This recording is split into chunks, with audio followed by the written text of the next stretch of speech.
다음은 박성준 의원 나오셔서 발언해 주시기 바랍니다.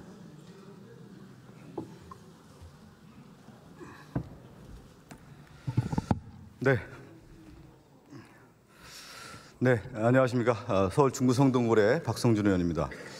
우리 존경하는 배준영 수석께서 말씀하신 내용을 듣다 보니까 두 얼굴이 떠올랐습니다. 한편으로는 윤석열 대통령이 떠올랐고 한편으로는 제가 존경하는 추경호 원내대표가 얼굴이 떠올랐습니다. 2022년 제가 이제 초선으로 당선되고 저희가 지난 2020년 3월 9일 대선 패배하고 상당히 눈물을 많이 흘렸어요. 그 가운데 윤석열 대통령이 5월 9일 취임하고 5월 16일 날 이 자리에 이제 첫 시정연설을 합니다. 첫 시정연설을 하면서 제가 깜짝 놀랄 만한 내용을 하나 들었어요. 그게 뭐였냐면 윤석열 대통령이 영국 얘기를 하더라고요. 영국의 2차 세계대전 당시에 처칠과 애틀리의 전시연합내각. 그러니까 노동당의 애틀리와 보수당의 처칠이 연합내각을 구성해서 그야말로 위기 극복을 했다. 그래서 윤석열 대통령은 이 모델을 따라서 진영이나 정파를 초월한 초당적 협력을 강조했습니다. 그래서 저는 기대를 했습니다. 뭔가 이루어질 수 있겠구나. 그랬더니 제가 그 이후에 우리 추경호 원내대표 기획재정부 장관 할 때 제가 잠시 기재위를 하면서 장관님, 저는 진정한 이 길을 가야 된다고 봅니다. 특히 경제정책 면에서는 초당적 협력을 이룰 수 있었으면 좋겠습니다. 그 한 예가 뭐였냐면 애틀리가 노동당의 당수였지만 우리가 잘 아는 1942년에 베버리지 보고서를 해요. 요람에서 무덤까지라는 내용을 제안을 하는데 이 제안이 2차 세계대전 당시에 처칠이 총리할 때 부총리하면서 내놨던 정책입니다.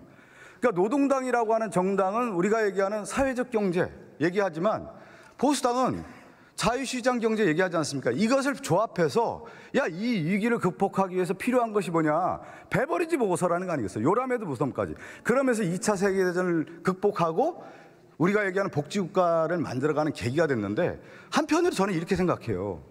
민생회복지원금이라는 부분을 우리가 25만 원 얘기하지만 지금 의원님들 지역에 가보면 시장들 다 방문해 보면 뭐라고 합니까? 진짜 어렵다. IMF보다 더 어렵다. 뭔가 계기가 필요하다라는 얘기를 다 하지 않습니까? 그러면 우리가 국회가 돌파구를 찾아야 되잖아요. 야당이 아까 애틀리가 얘기한 것처럼 민생회복지원금이라는 부분을 내세우면 이 경기가 정말 어려운 시점에 정부 여당이 저는 손을 내밀어서 보다 더 건설적인 안을 한번 만들어보자 이렇게 얘기를 했으면 저는 윤석열 대통령이 점수도 더 얻고 뭔가 새로운 시대적 전환을 만들 수 있다라고 하는 그야말로 2022년 당선되고 한 6일 만인가에 초당적 협력을 제안했던 내용을 저는 실현할 수 있는 계기가 됐다고 봅니다. 또 하나, 지난해 우리가 연금개혁에 대한 관련된 보수개혁에 대한 부분이 있었잖아요. 야당이 제안했다고 해서 여당이 그냥 걷어차는 것이 아니라 이거 다시 한번 생각해보자. 받아보자. 이게 뭔가 필요하지 않겠느냐?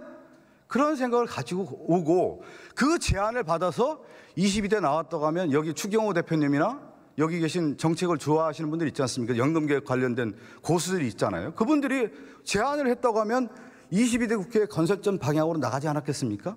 그러면 지금에 있는 경제 위기를 국면을 어떻게 해결할 것이냐에 대한 정부 여당의 저는 정책 제안이 좀 나왔으면 좋겠습니다. 그렇다고 하면은 건설적으로 민생회복지원금과 이런 것들을 논의할 수 있는 장이 마련될 수 있었는데 그게 저는 아쉽다. 그리고 또 하나 탄핵 얘기를 계속 하는데요. 제가 방송 한 25년 있었습니다. 쭉 보면 저 사람이 어떤 인생을 살고 있었는지 이번에 청문회 과정을 보니까 이준석 후보자는 저도 이제 방송 오래 했던 사람으로서 볼 때 전문 용어로 언어적인 측면, 비언어적인 측면, 몸짓, 손짓, 이 언어 그리고 그 사람이 갖고 있는 콘텐츠 사상 방송인으로서 아니면 언론인으로서의 어떤 그 모습을 볼 때 국민적 눈높이에 맞습니까? 오히려 저는 집권당에서 이런 후보 맞지 않다라고 오히려 견제를 해야 되는 거예요. 뭐냐면 우리가 입법부 아닙니까? 여당으로서 대통령을 대변할 수도 있어요. 그렇지만 입법부의 의원으로서 이준석 후보자의 모습을 볼 때 역사 인식이라든가 역사 인식 그 하나하나 내용을 볼 때 과연 준비된 후보냐라고 볼 때 국민들이 볼 때 아니라는 거 아니겠어요. 그렇다면 정중하게 집권당에서